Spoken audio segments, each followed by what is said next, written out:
So this is day 2 of bread baking. I'm following the Peter Reinhardt recipe in his book, The Bread Baker's Apprentice. So what I'm doing now is the final dough. So yesterday we made the firm starter. So mine is doubled quite a lot. I put it in the fridge overnight. So I want to take it out now, let it come to room temperature, and I'll finish dealing with that in a minute because I'm not actually going to add that to my bowl right now. I'm going to deviate a little bit from Reinhardt's recipe because I'm going to make things a little bit easier.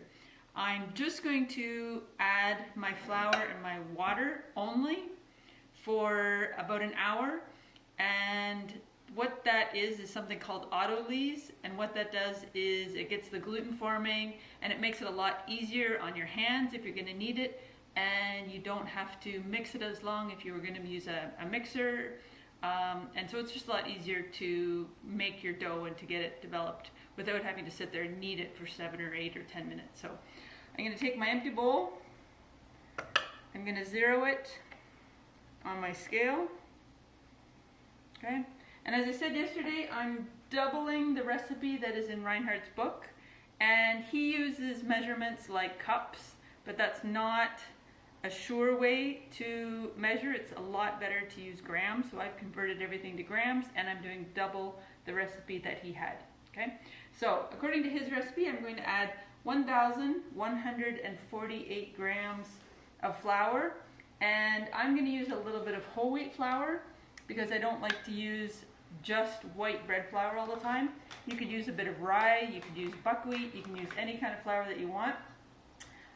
You should start out with about maybe 10% of your flour being non-white bread flour.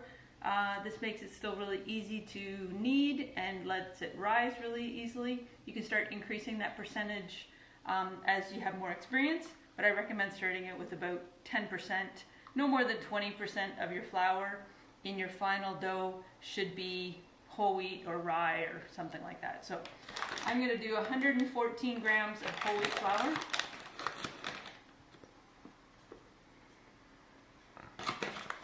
Which is 10%. Okay, 114 grams. And then I don't need to zero it because I'm just going to now put in the other 90%. And for that, I'm going to use the same white bread flour that I've been using all along to feed my starter and to make the firm starter that I made yesterday.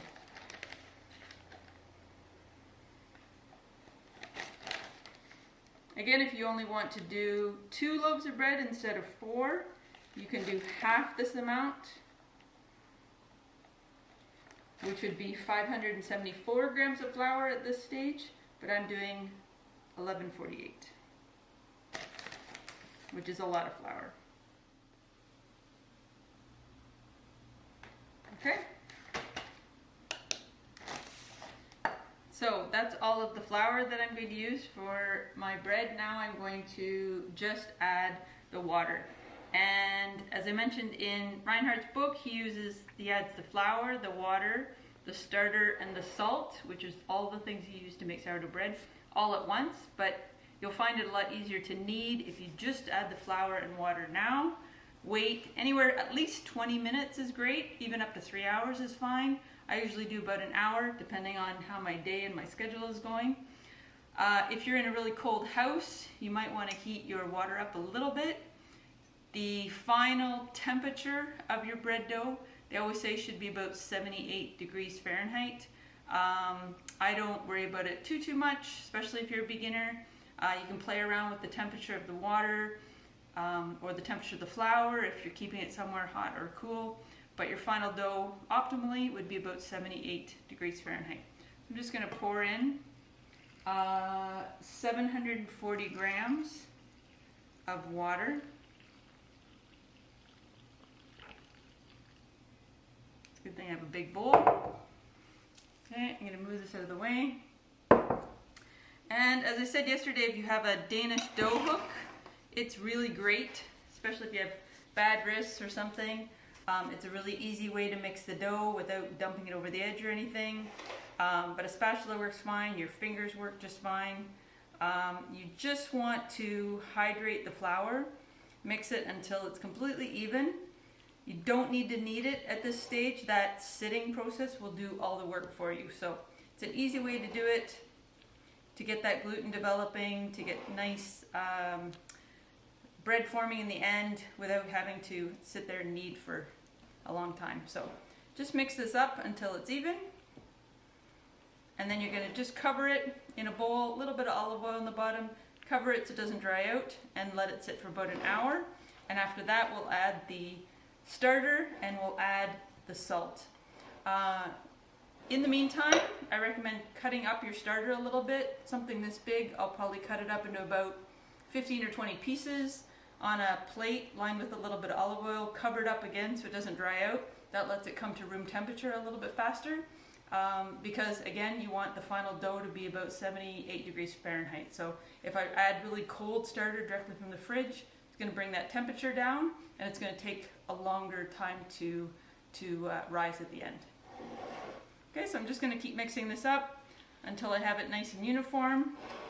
Then cover it and let it sit, like I said, anywhere from 20 minutes to up to about 3 hours, and you don't need to knead it at this point.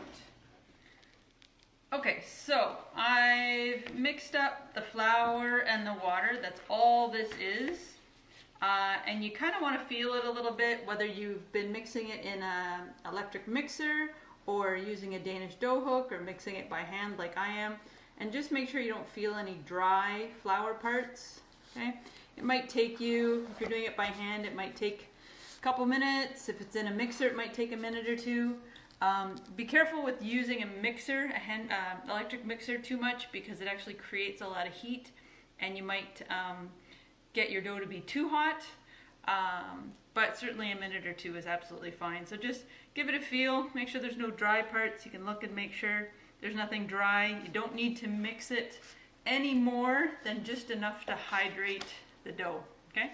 So if it's a little shaggy, that's absolutely fine. You're going to notice a huge difference after an hour. That thing I called autolyze, where you just let it sit and let the gluten develop automatically. Okay. Take a clean bowl or wash out the one that you just used. A little bit of olive oil in it so it doesn't stick. Whoa. Maybe not that much. Get it around the sides. Need much.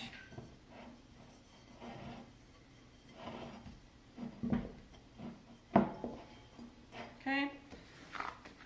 Again, you might have only half this amount of dough if you're actually following the recipe, but because I'm kind of doing more, I want 4 loaves of bread. I have quite a bit of final dough here. Okay. Put it upside down in your bowl. Rub it around in the olive oil a little bit. Then turn it right side up. Plop it in the bowl. Okay, like that. Cover it with plastic wrap. Let it sit, like I said, 20 minutes up to 3 hours is fine. That's all called your autolyze period. I'm going to let it sit for about an hour. Okay. After the 1 hour, we'll come back, and that's when we're going to add the starter, which I took out of the bowl here. Okay.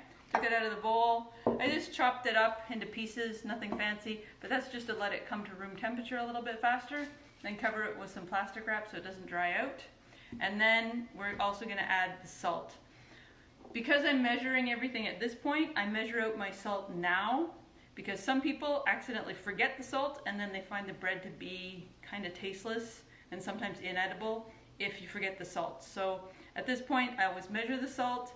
I'll put it right on top of the starter, or if I've covered my bowl, I'll put it right on top of the bowl. It's a good way so that you don't forget to add your salt. I've not at this point ever forgotten to add my salt. Okay, so we'll come back in an hour and mix it all together. Okay, so my mixture of flour and water has been sitting for somewhere around an hour, so that's called autolyze, and that's just letting the flour hydrate, let some gluten develop. Okay, I'll just get a little bit of flour down here. Okay, and scraper is good, but I don't have one, so I'll just bring this out. And you should feel a big difference in your dough. You can see it looks a lot smoother already. Okay, a lot easier to work with, very pliable. Okay, and that's that gluten that's already started to develop. So that would happen if you just sit there and knead it for about 7 minutes or so by hand, or maybe about 5 minutes if you were using a mixer, or just letting it sit without adding the starter and the salt. It does the same thing. So now I'm going to add the starter. So I cut it up. It feels room temperature now. It's not going to cool down my dough too much. I'm going to add this to the flour and water mixture. And that doesn't have to be fancy. Okay. You can mix it in bits if it's easier. You can mix it all at once. It doesn't really matter. Okay, and also don't forget to add your salt at this point. But I'm going to mix this up a little bit first.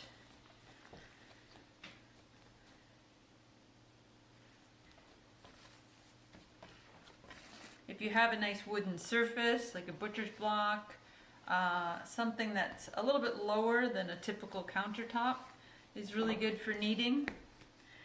You can also go online and find lots of videos that are for no knead bread, where the autolyzing and letting it sit does all the work. Or you can use a mixer, like I said, as well. Just make sure you don't overmix, because it can get too warm. Okay, so just mix that up.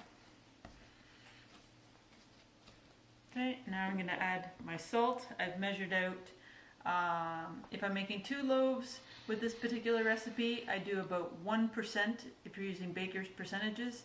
So that means about, for my 4 loaves that I have here, I'm using 22 grams of salt. And that's just regular table salt, nothing fancy. But it makes a big difference. If you forget your salt, it's not very tasty bread.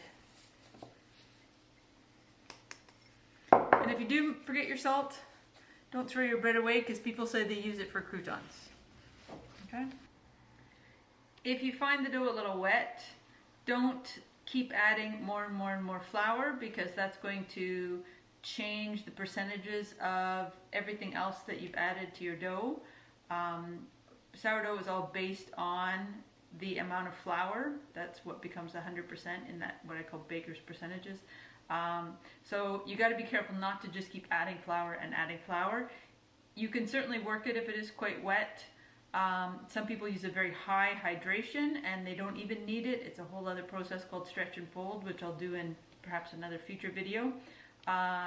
So you can add a little bit of water if you feel like it's sticking to your hands. Actually getting your hands wet will prevent the dough from sticking. And just knead it until you do what's called a window pane test. So I'll knead it here for a few minutes first, and then we'll do a window pane test to check the gluten development on it. Okay, so whether or not you've been using an electric mixer to mix your dough or doing it by hand like I am, when it feels nice and elastic and nice and smooth, okay, it's no longer shaggy like what the starter was, nice smooth top. Okay, when it looks like it's quite uniform, you don't feel any dry flour or anything in it, you can do what's called a window pane test to check the gluten development on your dough. And you take a piece of dough, I just cut it off the side here, about the size of a golf ball. Okay, you can roll it up. If it's a little wet, you can just put water in your hands, and you just keep pulling it apart. Try to get it a little thinner, thinner, thinner, and if it rips, then your gluten is not developed enough and you have to go back and keep kneading it or turn your mixer on. Like I said, with the electric mixer, be careful not to overmix. You can check this several times, okay?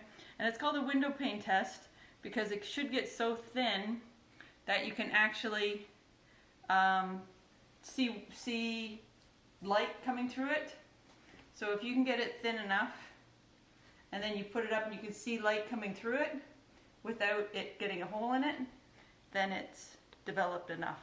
Okay, so that's a good indicator. Mine is good.